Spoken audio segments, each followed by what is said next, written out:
So kung nakita ninyo no, mo ni ang flood control project diri sa downtown area, parting Limpyuha, parting Solida pagkatrabaho.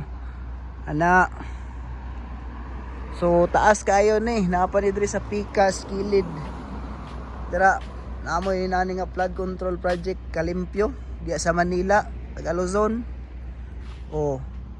Napay bakal-bakal. So tara, ubani ko ninyo ipakita nako.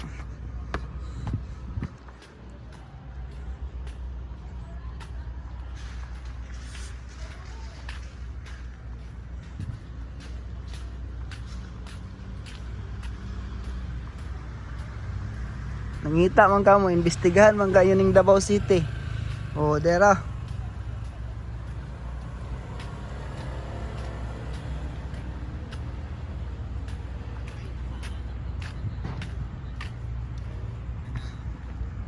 Tagay ka.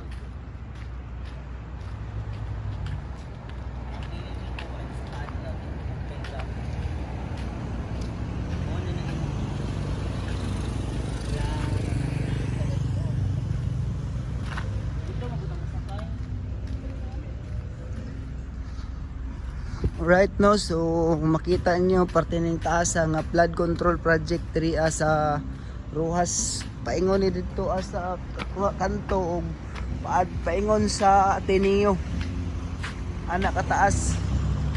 So di ara na mao na ni ang flood control project nga inyong ipangita, di lang ni mao kung nabala kung ang akong nabalo pang part 4 ni sa to ang flood control project nga gipakita di sa Davao City no.